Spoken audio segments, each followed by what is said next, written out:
That 5-game losing skid, 21-13 win. Listen, all right, positive column. Because they played on Thursday, they get extra prep time for their next game. That's a big advantage with a veteran quarterback. So let's say they can beat Arizona. They get the Seahawks at home, and they get the Colts at home. They get the Rams at home. They play the cruddy Jaguars. If they end up kind of turning it around, one play is the catalyst, the catch by Garrett Wilson. Remarkable. That was a 3rd and 19 in the fourth quarter, and they just were stop and start offensively all game. Backup kicker, you didn't trust him. They trailed 10-7. That catch and the Texans' inability to protect C.J. Stroud, who was sacked 8 times, infused real life and energy into Aaron Rodgers, the sideline, the crowd. Before that catch, it kind of felt like they just couldn't keep any momentum going. Second half, I thought Aaron Rodgers played well, but that was the play. A 3rd and 19, fourth quarter, trailing. Can't trust your kicker. He's a backup. I mean, even on that drive, before that 3rd and 19, great catch. They failed on a 4th and 1. The Texans had a penalty, and it bailed them out. So 2 and 7 was staring this team right in the face.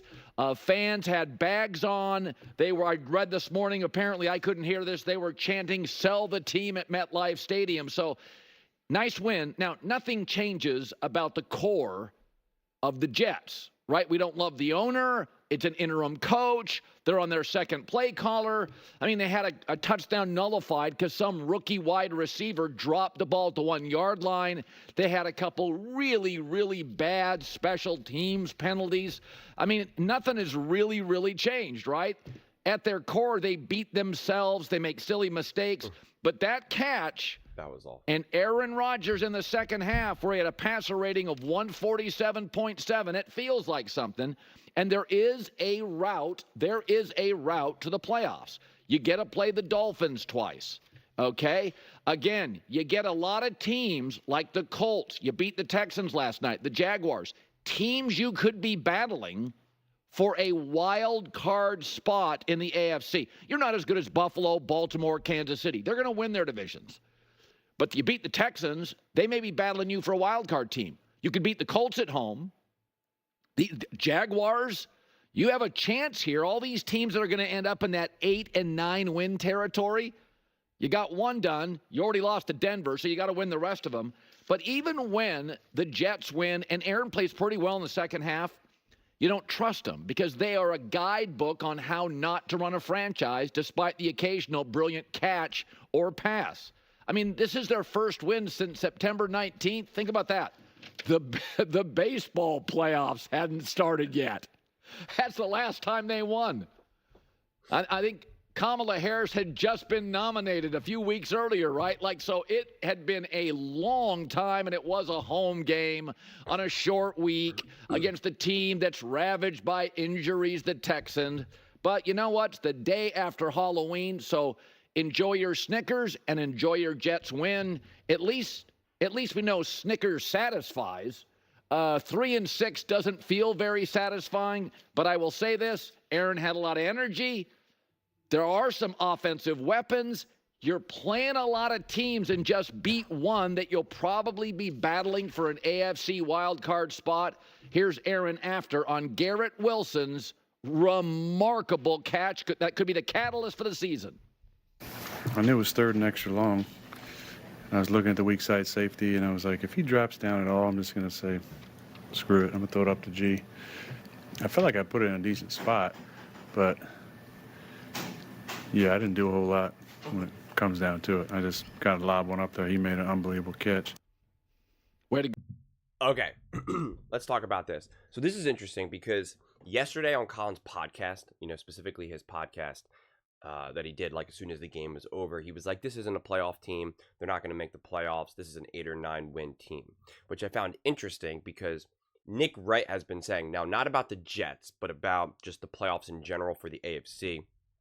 He's very confident that all you do is need to win 8 or 9 games and you'll get into the wild card for the AFC.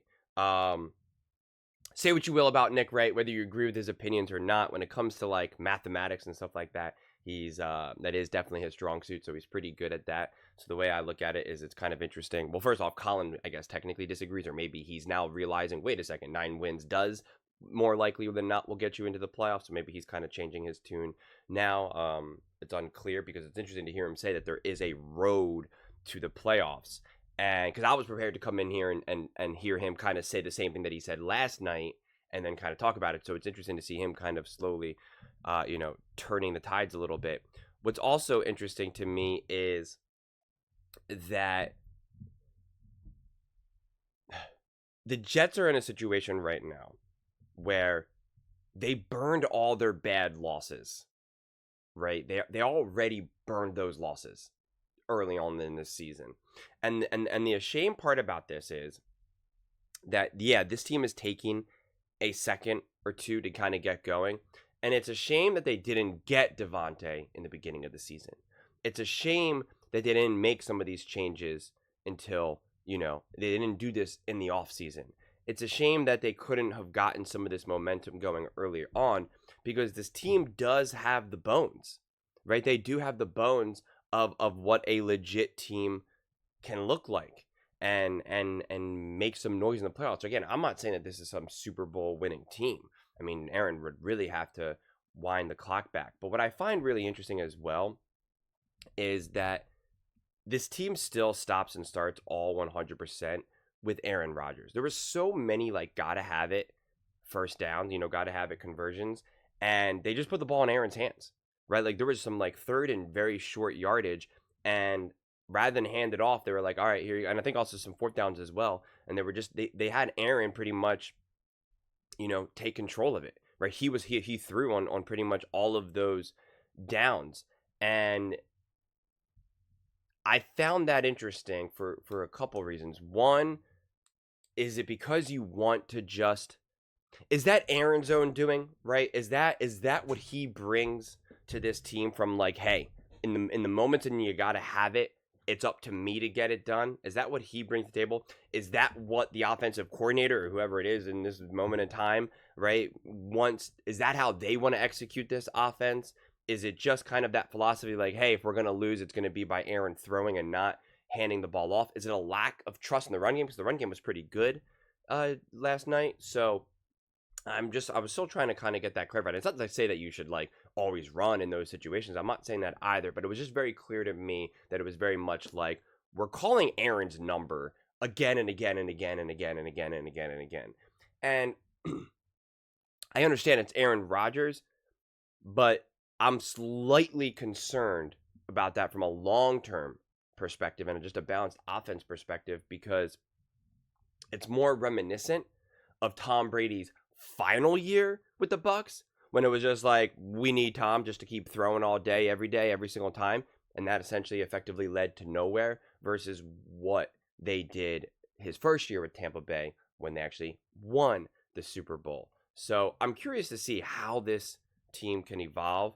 And again, it's unfortunate because in a way we kind of got robbed of them being able to kind of figure this out, because there's no room now for them to figure it out. They have to just have it figured out. They have to get the job done right now, right? They can't drop a game like this. They can't really drop.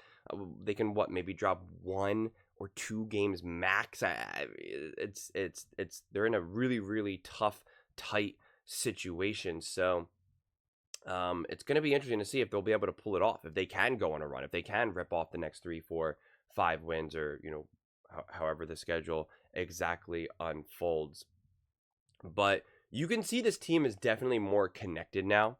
You can see, even with the drop, with the fumble into the back of the end zone before, you could see everybody pick him up, go to him, right? Even when he first scored, Aaron went running to him and was celebrating him and all of that. And then even when things went bad and they realized it was fumble, almost you could see so many different players walk up to him and pick him up, and they weren't kind of mad and yelling on the sideline. It was obviously a frustrating situation to be part of, especially if you're a Jets fan. You're probably equally frustrated. But I just felt that it was actually a pretty connected team in that moment. And when things were going well, everybody was connected, right? Devontae scores his touchdown. Everyone's really happy. The touchdown with Wilson, everybody was obviously through the moon.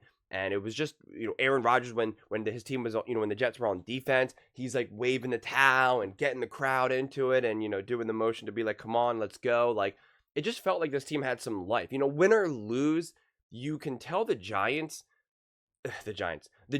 actually care, right? You could tell that they actually care, that they feel that they have a chance, and that they want to compete. They're not checked out. They're not checked out. They're not like, man, this is awful. What are we doing?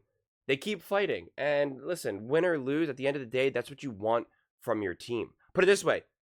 The Texans looked more checked out, without a doubt. They looked, and they had a chance throughout this whole game. But like CJ Stroud looked like, and I'm going to make a video about CJ, who I love, by the way, but he's just pretty much like at the point where it's just like, man, what do you want me to do? I got no one to throw. I got no offensive line. I'm getting sacked every 5 seconds. I'm getting pressured every 5 seconds. Like, my God, like you could tell. It was just like, I got nothing left, man. Like, I don't know what you want me to do in this situation. And the Jets have every reason to be checked out. The fans are not, at least in the stadium, are not really behind them, right? Like, they are wearing the paper bags over their heads. They do have signs that are not positive about the Jets. So the team itself had every reason to just fold, right? To just fold, early mistakes, right? Terrible special teams penalty, like just things that could really just derail everything, and they didn't give up. And so I think to me, that was the thing that stood out more than anything, more than the catch, more than Aaron playing pretty well at the end of the game, like more than those things. It was more of just how much they cared. Aaron still laying out his body on the line. He went and he picked up a big first down, and it ended up being called back because of hold. But he was, moving pretty well, and then he's all fired up and screaming and stuff. Like, you could tell he cares. Like, everybody cares. And that's, that's what you're looking for from your team. And especially if they're losing and don't have this great record, like I said, it would be easy for everybody just to show up and collect a check. But they genuinely want to turn this season around. They're buying into it. And, the rest we'll have to just wait and see. But those are just my thoughts. I'd absolutely love to hear yours. What do you guys all think about the New York Jets? Did this game last night save their season? And do you see like a legitimate path to the playoffs? Let me know in the comments below. I read every single comment, so whether you agree with me or disagree with me. Either way, let's get in some discussions. Let's get in some fights. But ultimately, let's just have some fun. And please do consider subscribing. We are building an amazing community here, and I'd absolutely love to see you part of it. I want to build something that we all genuinely feel connected to. Something that we're really excited to be part of. I think we're on our way to doing it. Please don't forget to give this video a thumbs up, as it really does help with the visibility and the algorithm. Thank you so much, and see you next time.